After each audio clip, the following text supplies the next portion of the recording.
हैं। Middle east में जंग लगातार और खतरनाक होती जा रही है। ईरान और अमेरिका के बीच टकराव 7वें दिन भी जारी है। हालात शांत होने के बजाय और भड़कते दिख रहे हैं।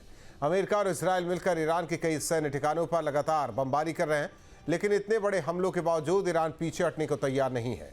तेहरान भी लगातार पलटवार कर रहा है।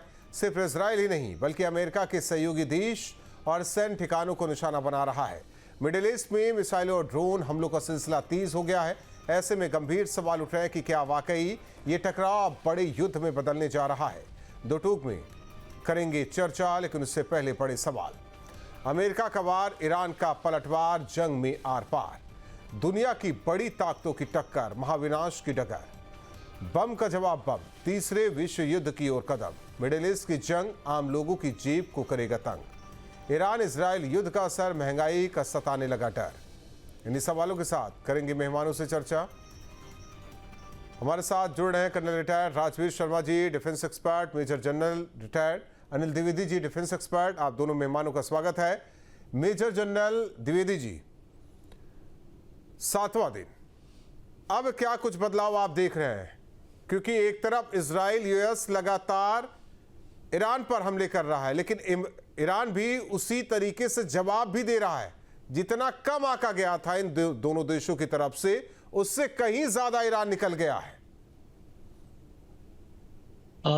देखिए, जहां तक ईरान की कैपेबिलिटी का सवाल है और कितना वो मार झेल सकता है, कितनी वो कैपेसिटी है उसको एब्जॉर्ब करने की अटैक को, ये इस बात से देखा जा सकता है कि उसकी अभी तक जो अंदाजे लगाए जा रहे हैं, मे बी 1/3 ही मिसाइल्स अभी तक इस्तेमाल हुए हैं। बाकी मिसाइल्स उसने अभी तक बचा के रखे हुए हैं और अंडर कंट्रोल ही उसको फायर कर रहा है। जहां तक लॉन्चर्स की बात है, बोला जाता है कि तकरीबन 50% मोबाइल लॉन्चर्स उसके डिस्ट्रॉय हो गए हैं। लेकिन ये जो मोबाइल लॉन्चर्स हैं वो व्हीकल बेस्ड हैं, जो कि कहीं पर भी जाके अपनी फायरिंग करके उसके बाद इमीडिएटली वहां से स्कूट कर सकते हैं ताकि उनका बचाव रहे।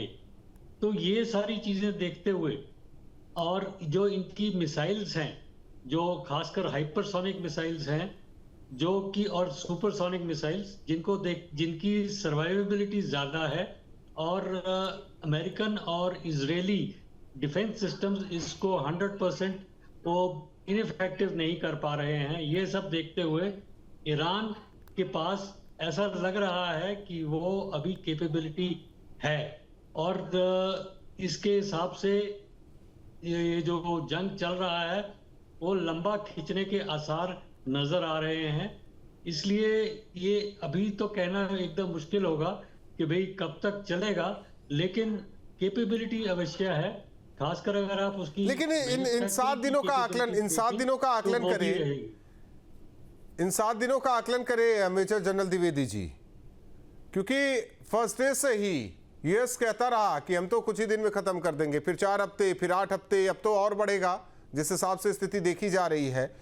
लेकिन जिस सोच के साथ हमला किया गया ईरान पर, क्योंकि 25 में भी हमला किया गया था, फिर युद्ध विराम, फिर अब 26 की बात हो रही है, और वो लगातार 7वें दिन भी देखा जा रहा है। जिस तकनीक के सहारे या जिस रणनीति के सहारे ये हमले किए गए, ये उल्टा तो नहीं पड़ रहा है? नहीं, इसका ऐसा है कि उल्टा तो शायद ना हो, लेकिन ये है कि आज की तारीख में अगर आप देखें तो एक इकोनॉमिक कॉस्ट जो इजराइल और इनके ऊपर, यूएस के ऊपर पड़ रही है, बेहद ज्यादा है। और खासकर अगर आप देखें कि एक $4 बिलियन की मिसाइल जो एंटी बैलिस्टिक मिसाइल है, और आप उसको एक ड्रोन को देखें जो कि तकरीबन $20,000 के एक ड्रोन बन जाता है जी, उसके लिए भी वही मिसाइल का इस्तेमाल होना, तो वो एक अनइक्वल कंट्रीब्यूशन या unequal application of economic might है। तो वो सब देखते हुए ये कहना मुश्किल है कि अमेरिका और इजराइल बहुत जल्द ही अपना ऑब्जेक्टिव्स अचीव कर पाएंगे। इसमें एक ये भी देखने वाला बात है कि अभी तक इन्होंने अपने ऑब्जेक्टिव्स, चाहे यूएस हो चाहे इजराइल हो, इन्होंने अपने ऑब्जेक्टिव्स क्लियर कट टर्म्स में नहीं बोले। इसलिए ये उन्होंने भी थोड़ी सी क्या बोलते हैं उसको, थोड़ा ग्रे एरिया रखा है, ताकि उनको भी एक ऑप्शन मिल जाए, एक नोशन ऑफ विक्ट्री मिल जाए जब भी वो डिक्लेयर करना चाहें।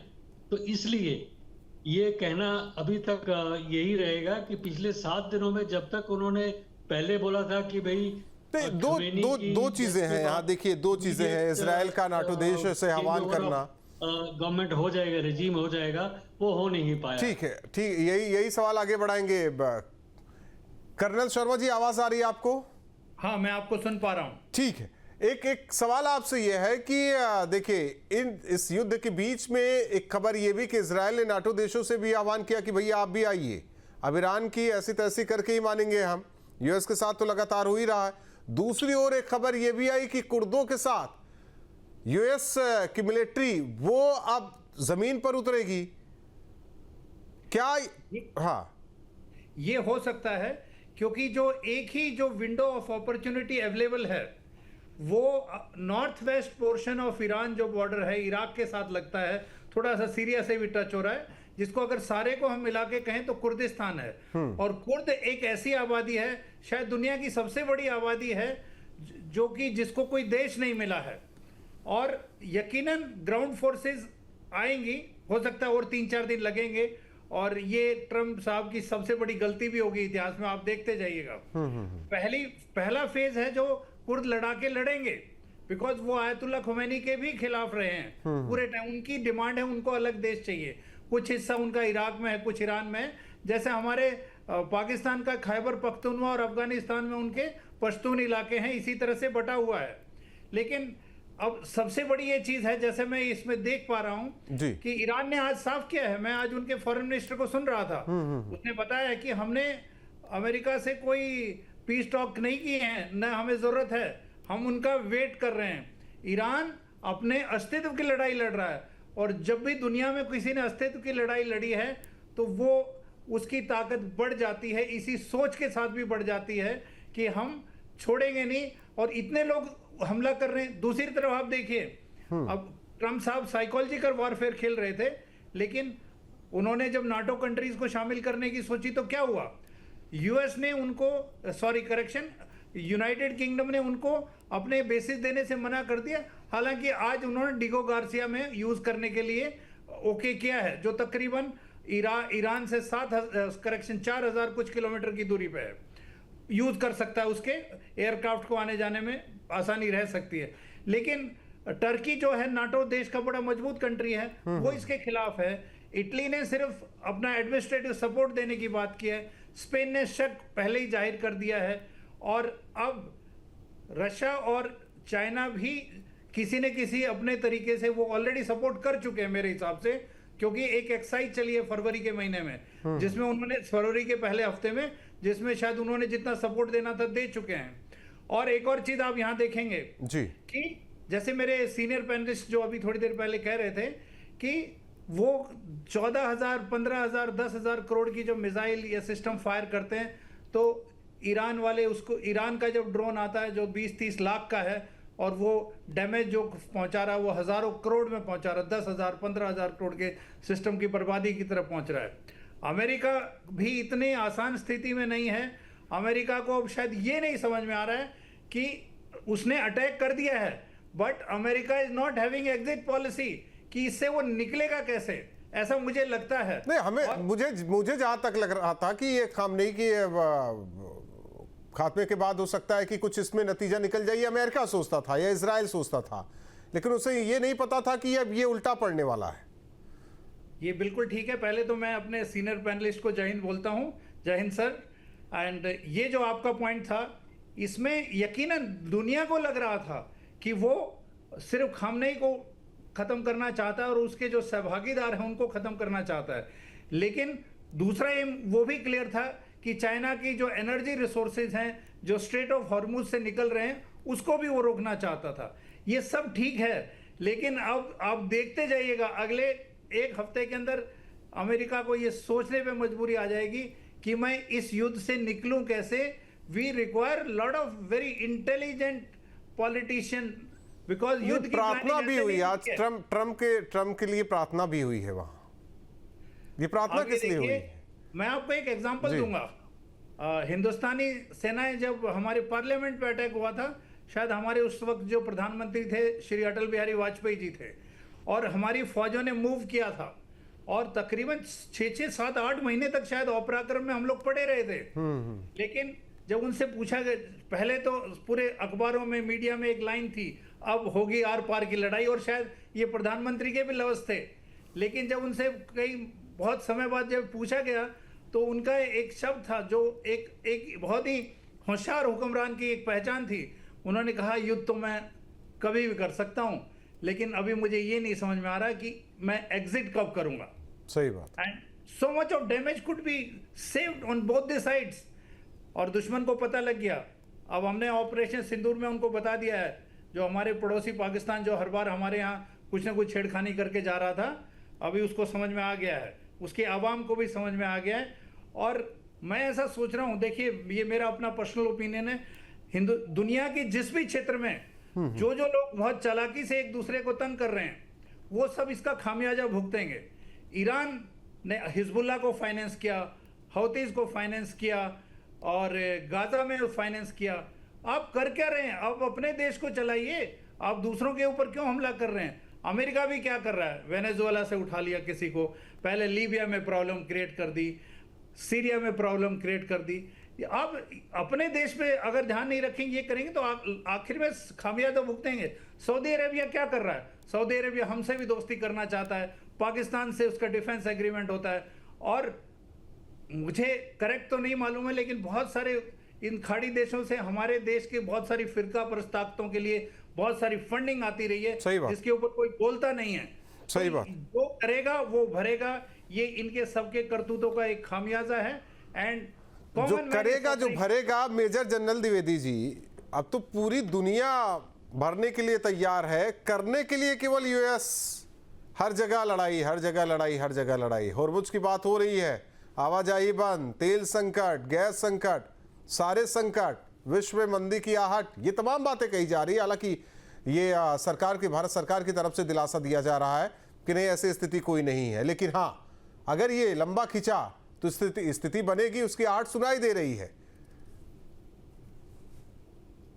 जी बिल्कुल ऐसा है कि जो ये अभी तक कर रहे हैं, या चाहे यूएस हो चाहे इजराइल हो, ये दूर से मारने वाले अपनी टेक्नोलॉजी का एडवांटेज ले रहे, लेकिन इनको ये नहीं महसूस हो रहा, या ये यकीन नहीं कर रहे हैं कि अल्टीमेटली इनको ट्रुप्स लॉन्च करने पड़ेंगे।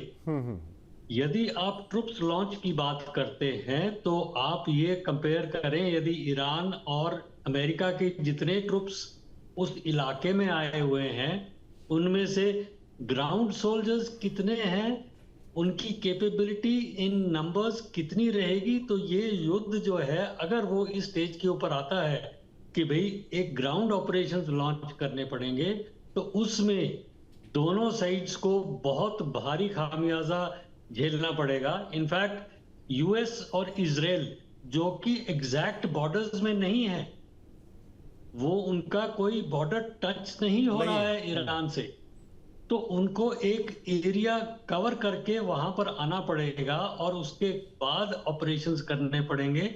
एक बहुत टेक्निकली चैलेंजिंग सिचुएशन है, जिसके हिसाब से इनको ये करना पड़ेगा। और ये जो कार्रवाई है, ये इसमें एक और भी एक्शन आप देखें, एक और नजरिया देखें कि जब ये ऑपरेशन शुरू हुआ था, तो क्या यूएस और इजराइल ने बाकी वर्ल्ड कम्युनिटी, चाहे वो नेटो हो चाहे वो इनके बाकी दोस्त हो, क्या उनसे विचार विमर्श करा? नहीं। अभी तो वो इस बेसिस के ऊपर बैठा है कि मेरे बेसिस, अभी चाहे कुवैत हो चाहे इटली या यूरोपियन कंट्रीज में भी जो बेसिस हैं, उनको इस्तेमाल करने की इच्छा जाहिर करता है। लेकिन क्या इसने उनको कॉन्फिडेंस में लिया अटैक करने से पहले? बिकॉज कई देशों ने ऐसा बोला है कि क्या ये सिचुएशन राइप थी अटैक करने के लिए। तो ये सब चीजें ध्यान में रखते हुए, और ये भी देखिए कि यूक्रेन का युद्ध अभी चल रहा है, खत्म नहीं हुआ है। वो सारी चीजें जहां जहां अमेरिका की इन्वॉल्वमेंट है किसी भी तरीके से, वो सारी एक कमिटमेंट है, चाहे उसकी रिसोर्सेज टेक्नोलॉजिकल हो, चाहे इकोनॉमिक हो, चाहे पर्सनल हो, उन सब को एक सेंध लगा रहा है। और साथ ही साथ आने वाले दिनों में, इस साल के एंड में इनके मिड टर्म पोल्स भी होने हैं। तो ये सारी चीजें देखते हुए इसको एक बहुत टाइट निट लेकिन एक गुत्थी मेजर है, जनरल जी जिसको सात सुलझाना सात बड़ा दिन मुश्किल 7 रहेगा। दिन हो चुके हैं। ये दिन बीतता जाएगा तो फिर तो जिसे हम सुपर पावर कह रहे थे वो तो पावर दिखा नहीं, उस पर भी सवाल है। सुपर पावर जहां तक बात है, वो टेक्नोलॉजी में आप कह दीजिए कि चाहे यूएस का चाहे इजराइल में टेक्नोलॉजिकल एडवांसमेंट हैं, लेकिन ये सब ध्यान में रखने वाली बातें होती हैं। The man behind the machine is very important, यानी कि उस मशीन को चलाने वाला एक आदमी ही होगा। वो आदमी का होना बहुत जरूरी है। और इन टर्म्स ऑफ नंबर्स मुझे नहीं लगता कि ये एक इक्वल लड़ाई रहेगी। टेक्नोलॉजिकली भी अनइक्वल है, मैन पावर वाइज भी अनइक्वल है। लेकिन इस अनइक्वल में कौन भारी पड़ रहा है इस 7 दिन के बाद अगर बात करें तो? यह कहे कि जो जिस उम्मीद के साथ उतरा गया इजराइल और प्लस अमेरिका, दूसरी तरफ ईरान। दोबारा रिपीट करेंगे अपना नहीं, भारी कौन पड़ रहा है, या भारी कौन पड़ रहा है, ये भी तो समझना जरूरी होगा। क्योंकि 7 दिन में देख लिया ना कि सुपर पावर ने क्या किया, सुपर पावर के साथ इजराइल क्या कर रहा है, ईरान क्या कर रहा है। तो आज की तारीख में भी 2 ही देश तो हैं जो एक्चुअली कंट्रीब्यूट कर रहे हैं लड़ाई में, बरखिलाफ एक के। सो चाहे वो सुपर पावर हो, सुपर पावर भी अपने साथ लेके चलेगा तभी सुपर पावर है। कहीं वही अकेला कहीं ये हश्र वैसे ही ना हो जाए जैसे रूस और यूक्रेन, ऐसे ही चलता रहेगा क्या? हो सकता है चले, पर वो मुझे नहीं लगता, बिकॉज अमेरिका को जो कॉस्ट झेलनी पड़ रही है बहुत ज्यादा है। देखिए, उसके कुछ ना कुछ ऑब्जेक्टिव्स तो अचीव हो गए हैं। उसने एक इंफॉर्मेशन और साइकोलॉजिकल वॉरफेयर शुरू से ही जारी रखा है ईरान के खिलाफ। अभी उसका एक प्रोसेस है जिसके चलते वो रिजीम चेंज चाहता था। अभी जो रिजीम चेंज की जो उसकी इच्छा है वो पूरी नहीं हो पा रही, क्योंकि जो सक्सेसर, खमेनी का सक्सेसर अभी तो उसके बेटे के लिए जो सुनाई दे रहा है कि शायद उसका बेटा बने, और अमेरिका चाहता है कि उसमें भी वो कर सके। नहीं, उसके लिए भी तो अमेरिका ने बोल दिया, ट्रम्प ने बोल दिया कि उसको भी नहीं छोड़ेंगे। कर्नल शर्मा जी देखिए, 7 दिन हो गया, कोई नहीं चाहता कि ये युद्ध आगे खींचे, क्योंकि सब कुछ निर्भर है, पैट्रियोटिक है, सब कुछ निर्भर है कि बाकी जो देश है उसको इफेक्ट ना पड़े, उसको कहीं से डंड ना लगे। उसमें भारत भी है, कोई नहीं चाह रहा है कि ये युद्ध लंबा खींचे, लेकिन स्थितियां बदल रही हैं। स्थितियां यही बता रही है कि युद्ध लंबा खिंच सकता है। स्ट्रेट ऑफ हॉर्मुज की बात हो रही है, जहां से व्यापार लगातार होता है, तेल, गैस, इन तमाम चीजों को लेकर इफेक्ट तो पड़ेगा, इफेक्ट पड़ भी रहा है।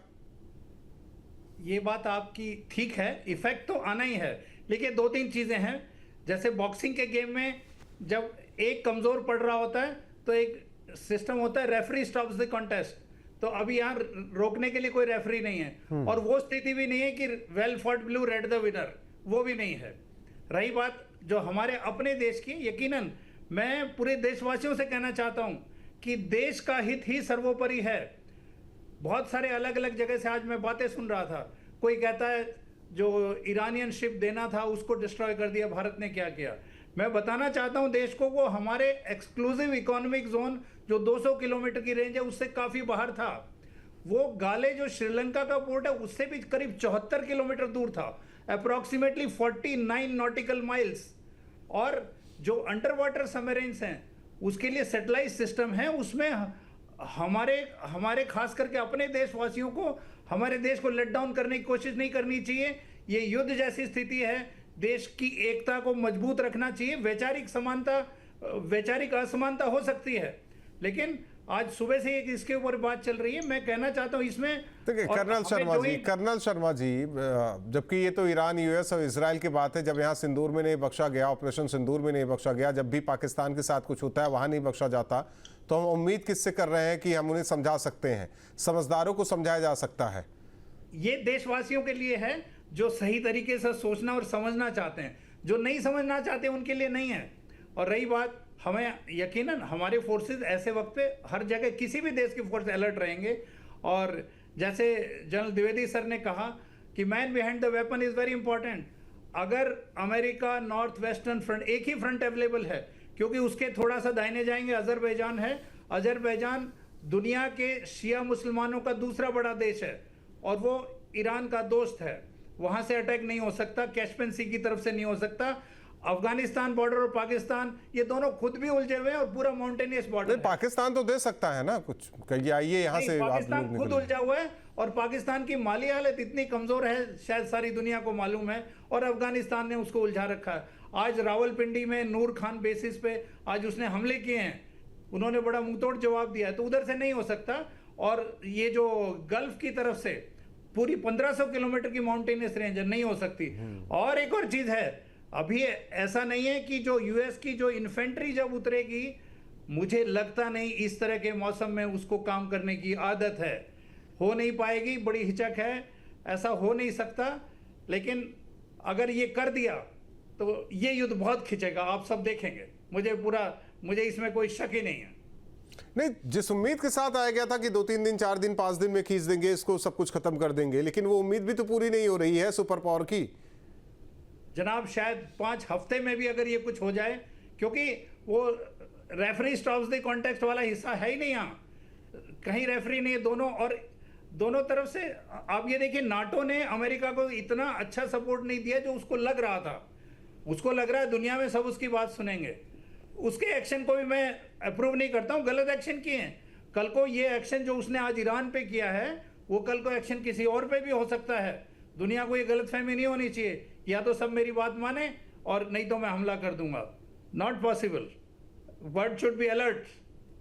नहीं, हमेशा तो आड़ में रह के काम किया है अमेरिका ने। यहाँ थोड़ा इसराइल के साथ दिया उसने।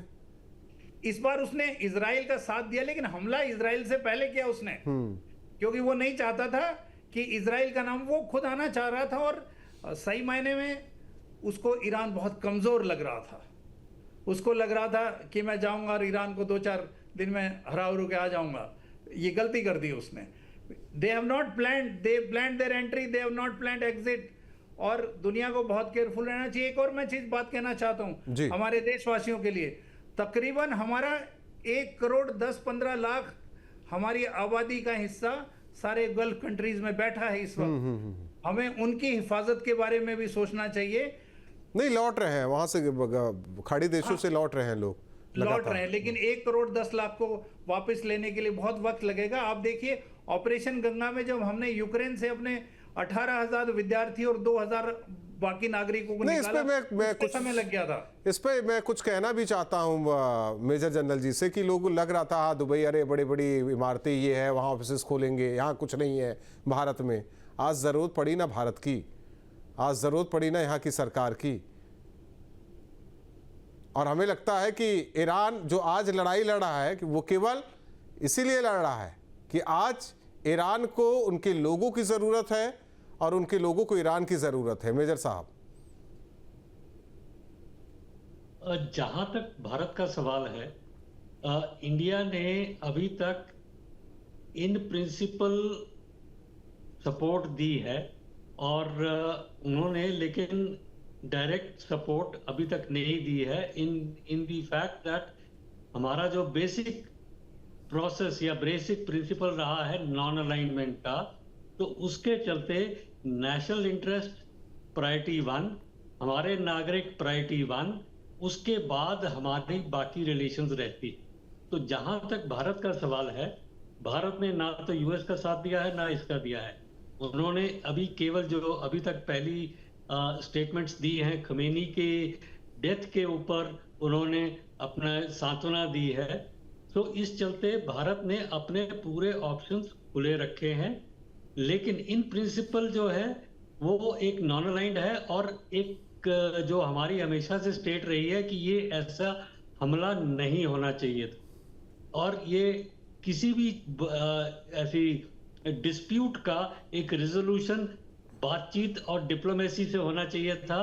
और जो अभी तक खुले में नहीं बोला है कि हालात ऐसे नहीं थे कि भाई आप ऑल आउट वॉर कर देते, लेकिन क्योंकि ट्रंप की कुछ और मजबूरियां थी, इजराइल के साथ कुछ और मजबूरियां थी, उनको ये करना पड़ा, नहीं तो उनकी जो स्टैंडिंग है वर्ल्ड कम्युनिटी में बहुत कम रह जाती। और अगर आप देखें तो अमेरिका ने काफी साइकोलॉजिकल और इंफॉर्मेशनल वॉरफेयर इस अटैक से पहले नहीं, एक करा होता है कॉन्फिडेंस, एक होता है ओवर कॉन्फिडेंस। हमें लगता है ओवर कॉन्फिडेंस में अमेरिका आ गया कि उसे लग रहा था कि ईरान को बस 2-4 दिन में निपटा के अपना फिर वाहवाही लूटने की कोशिश कर लेंगे, जो करना था वो कर लेंगे। बहुत बहुत धन्यवाद आप दोनों मेहमानों का हमारे साथ जुड़ने के लिए। आपके मोबाइल पर तुरंत आएगी ब्रेकिंग न्यूज, स्क्रीन पर सबसे पहले दिखेगी बड़ी खबर, देश दुनिया की हर खबर एक जगह। अब आपके मोबाइल पर तुरंत फटाफट इंस्टॉल कीजिए न्यूज नेशन ऐप और रखिए खुद को अपडेट।